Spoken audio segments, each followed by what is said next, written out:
I have to stop chewing. Okay, so this quick video is going to be how to handle congruent figures.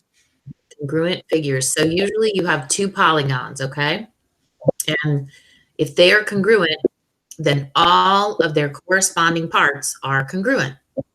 So I'm going to show you what that means on a piece of paper here. I've got some problems, and we're just going to go through all the problems on the paper.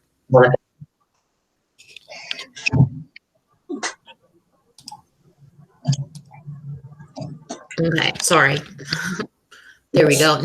Turn the light on. Let's see. That's right. Okay.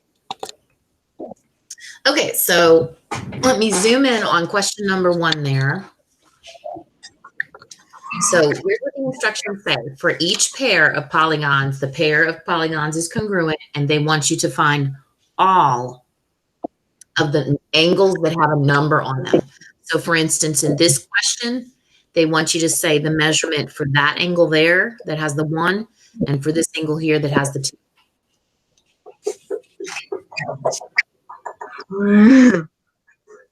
So basically,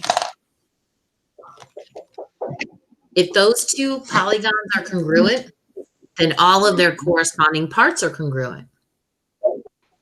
So this one and this one, those have to be congruent. And then this one and this one have to be congruent. So the answer to this first one would be the measure of angle 1 is 110 degrees. And the way you write that on paper is you put your little M and then your angle symbol. Number 1 equals 110 degrees. And then the angle 2 is 120. Did you hear that beep, Connor? I'm wondering if it's here at my house. I'm going to ask my son in a minute. Okay. I think the beeping noise that I said something about yesterday is actually here at my house, and I think it's probably a smoke detector, so I'm going to have my son fix it. It just needs a new battery. Okay, so let's do the same thing with this figure. This angle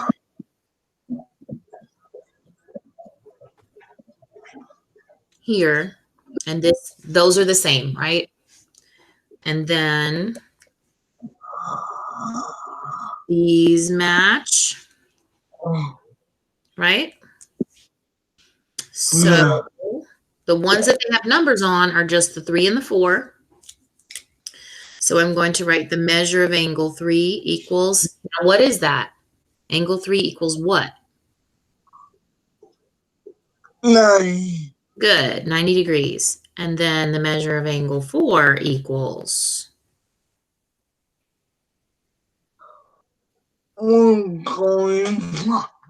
Nice job, 135.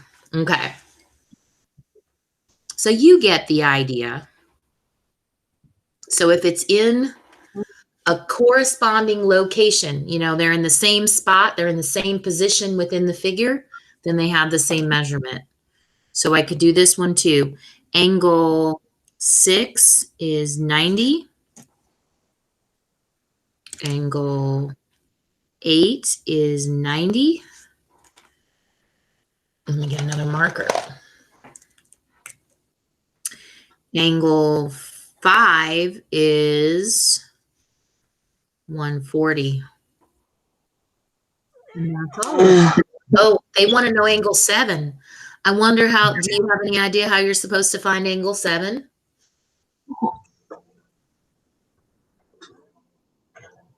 Do you remember how many degrees there are altogether in a quadrilateral? I didn't. 180. That's for a triangle, but this has 4 sides. So all quadrilaterals have 360 degrees total. 360. So I haven't taught you that before. So what you would do is you would do the 140 plus 90 plus 90. Oops. And that would give you 320 degrees for all three of those angles. And then the total is 360.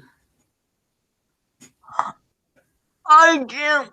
Oh, sorry. I went off the paper, didn't I?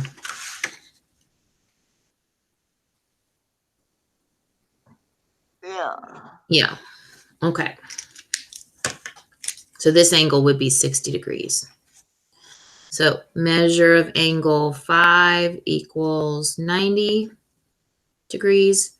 Measure of angle 6 equals 90 degrees. Oops. 5 was that one right there. I looked at it wrong. 5 is the pink one. That's 148. Okay. 6 is 90. I messed this up. Did you see that? And you just didn't say anything because you're too polite. I totally messed this up. This one is matching. Oops, I did it again. This one is matching this one. And the D and the X match each other. Because this is flipped over. See how it's flipped? This one is flipped. All right. So anyway, measure of angle 7 is 60.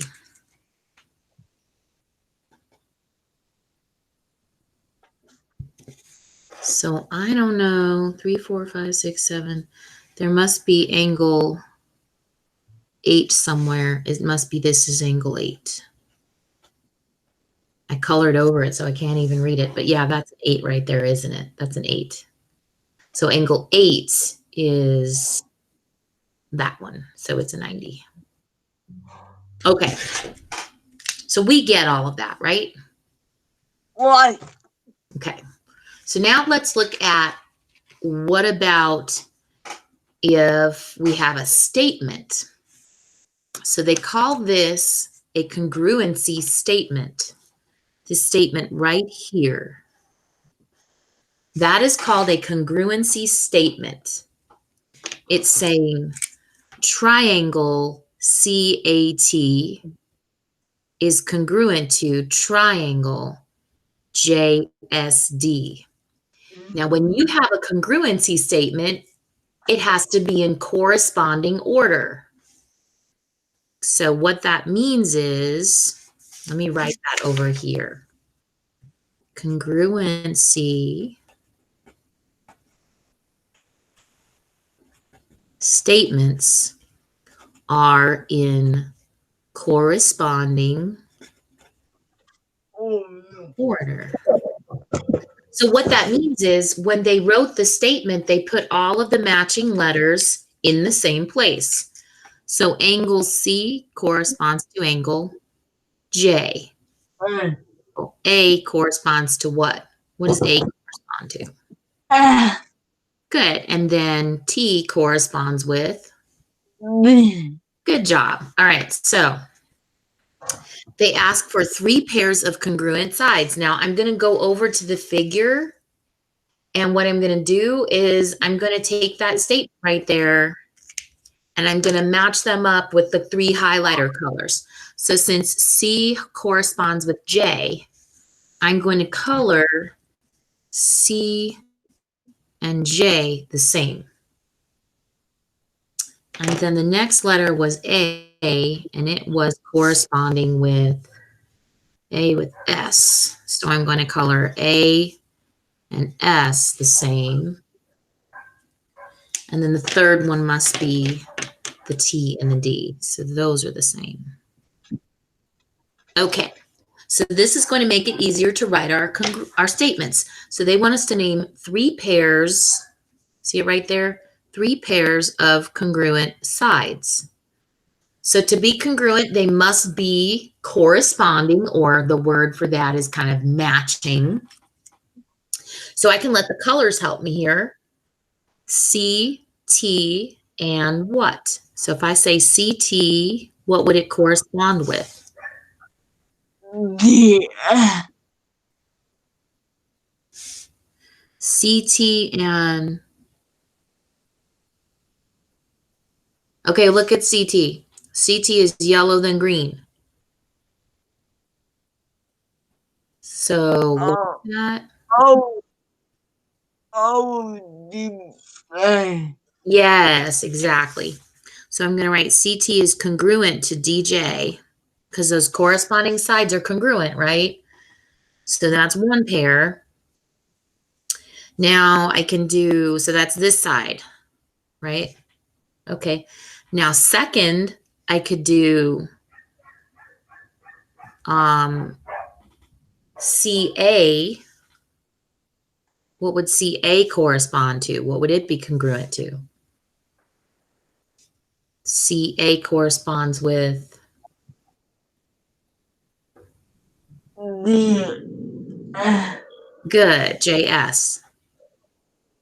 And so there we go. And then the last side, this one corresponds to that one. So AT corresponds with SD. Yeah, it's here at my house. I just heard it again. AT corresponds with, it's congruent to SD. Okay, so that's all three pairs, okay? I kind of had to run it over here just because I ran out of room to write. The next thing they ask for is 3 pairs of congruent angles. Now, before I go and do that, I want you to look at something.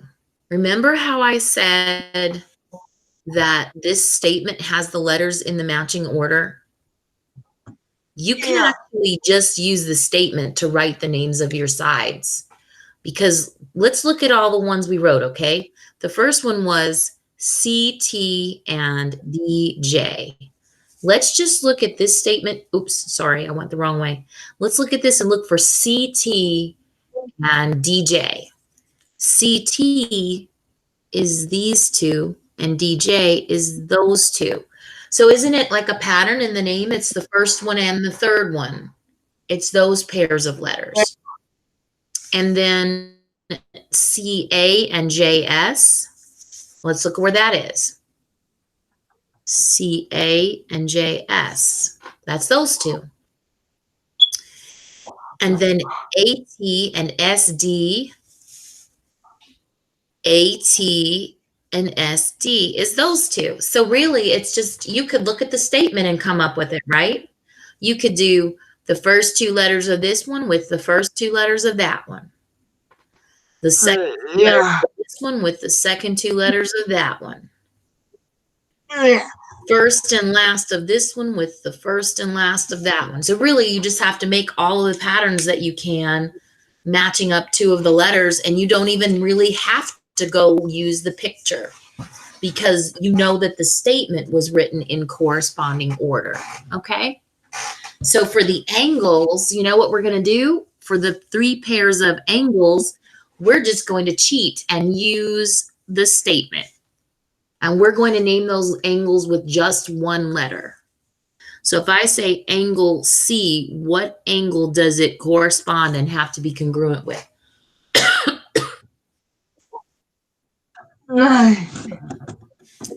J, good job. And then the next one, oops, I forgot to put my angle symbol.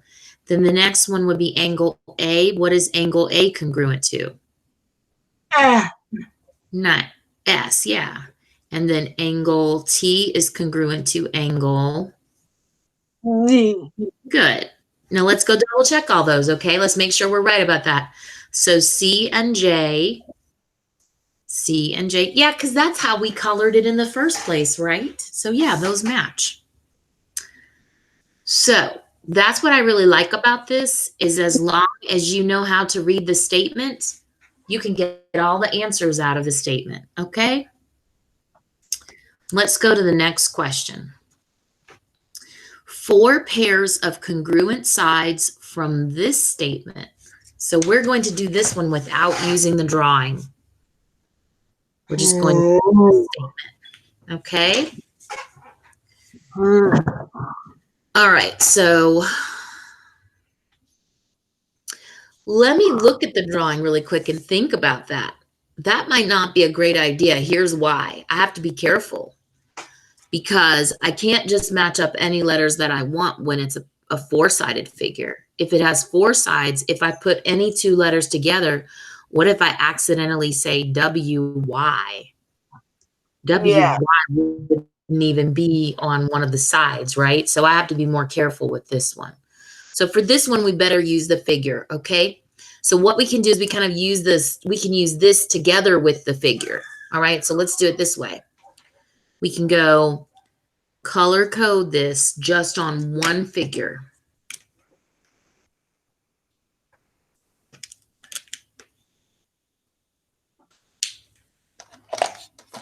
I'm looking for one more highlighter. Okay, here we go.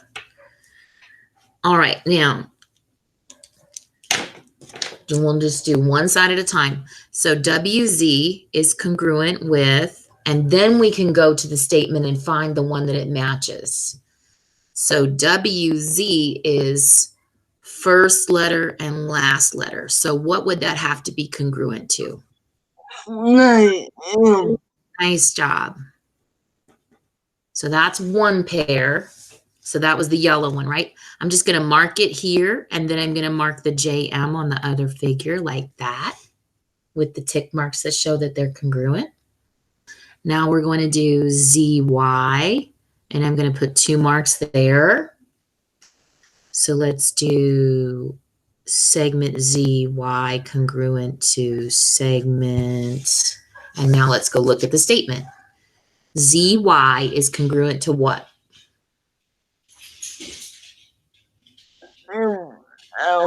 Nice work. So ML gets 2 marks. All right, next, XY, 1, 2, 3 marks. Segment XY is congruent to what?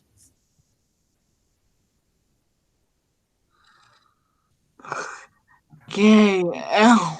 Perfect. KL, 1, 2, 3. And then last one, XW or WX, maybe we'll call it. So segment WX, what is segment WX congruent to? Like A. Good, JK. All right, and then they want congruent angles. So for the angles, we know we can just use one letter at a time. So why don't you tell me those? W is congruent to what?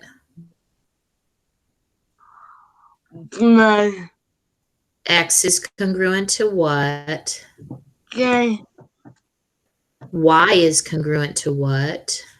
L. And last one, Z is congruent to? M. Perfect. We did the whole thing. All right. Now we just have a tiny bit more, okay? We're going to do these 2 questions here. Let me see. Maybe. Let me read what it says. Oh, I know what it's doing. Okay. So here's what the instructions say. For question 8 and 9, can you conclude that the triangles are congruent? Okay. For the triangles to be congruent, then all corresponding sides and angles must be congruent.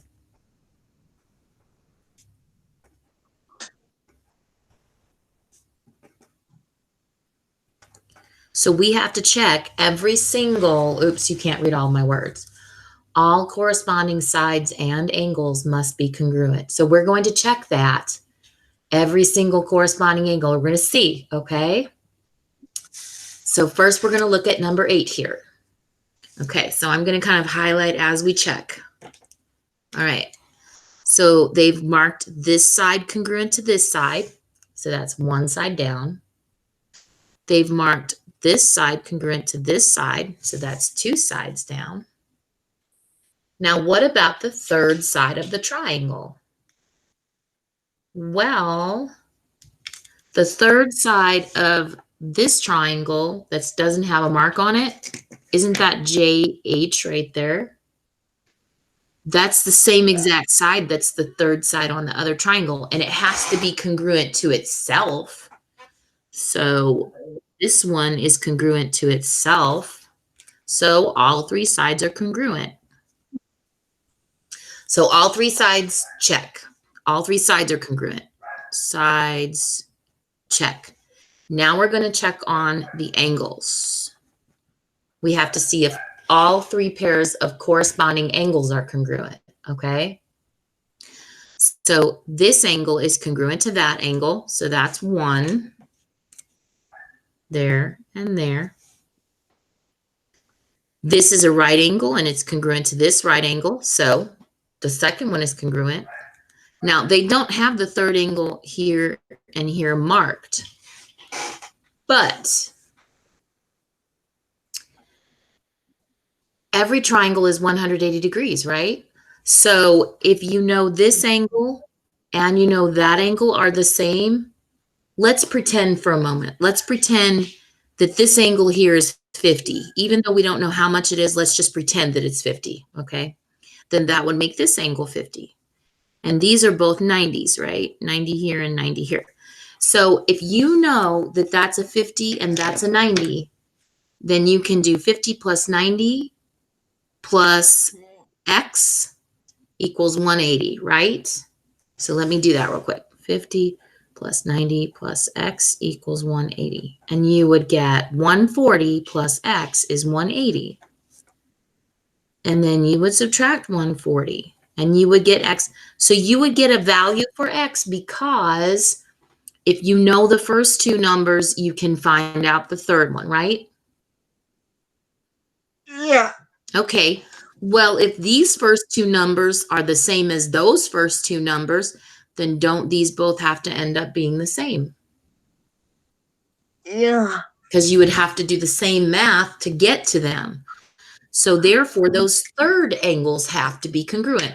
This is, in fact, a rule in geometry. It's called the third angles theorem. And it just says if you know the first two angles are congruent, then the third one has to be congruent too. So check. So all of the sides are congruent and all of the angles are congruent. So this one is congruent, yes. Now they're saying justify. So if this was on a test, and you won't have a question this difficult on this test, Connor, but if you were ever asked to justify that, you would say, you know that the angles that are corresponding are congruent because of the diagram markings and because of the third angles theorem. All right, let's look at number 9, and that's going to be our last one, okay? Because number 10 is a proof, and we do not have to know how to do proofs with this. Not at all. All right, so number 9. Number 9 has got a 95 here and a 95 there. So let me highlight through that. That's this angle matching to this angle, right? Now, if you have two lines that intersect and it creates an angle pair, what do you call the angle here and the angle here? There's a vocabulary name for those. They're a special kind of pair. No. Are you saying intersecting? Yeah. Oh, no, it's not intersecting. Those are vertical angles. Those are vertical angles. See, if you look at them, see how the two lines are intersecting across each other? So those are vertical angles. Do you remember what has to be true about vertical angles? This is from a long time ago, so it's been about 5 months since we learned about vertical angles. Vertical angles are always congruent. See how they have the same shape in there? They have the same shape, don't they? So those angles have to be congruent. So that means this pair is congruent right here and right here. Yeah. Now, using what we learned a minute ago, the third angles theorem says that if the first two angles are congruent, then the third one is also congruent, right? So we know that the third angle is congruent. So we got these by vertical angles, and we've got these by, oh, it got blurry, didn't it? These are congruent because of vertical angles. This one at R and this one at V, those are congruent because of the third angles theorem. Yeah. Okay, so now we have all the angles congruent. But did you notice that there are no sides marked congruent anywhere on these figures? They don't have any tick marks on the sides, nowhere. So you can show that all of the angles are congruent, all corresponding angles are congruent,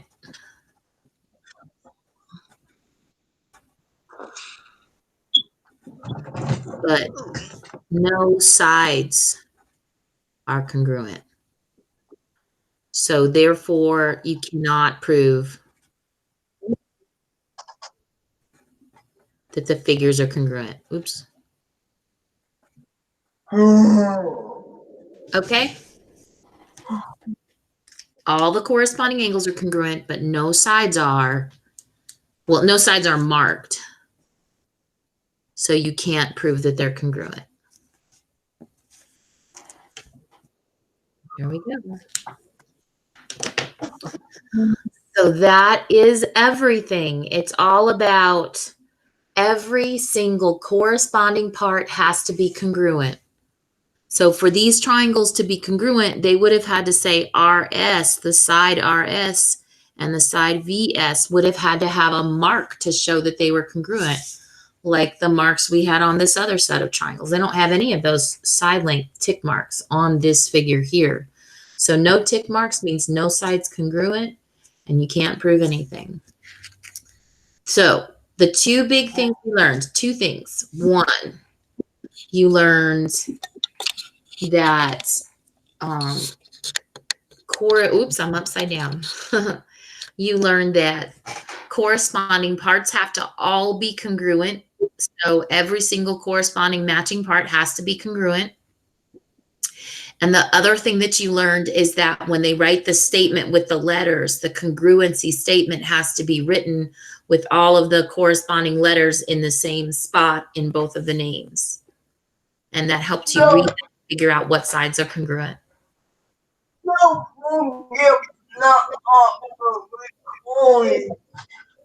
You want me to hit stop? Okay, I got you.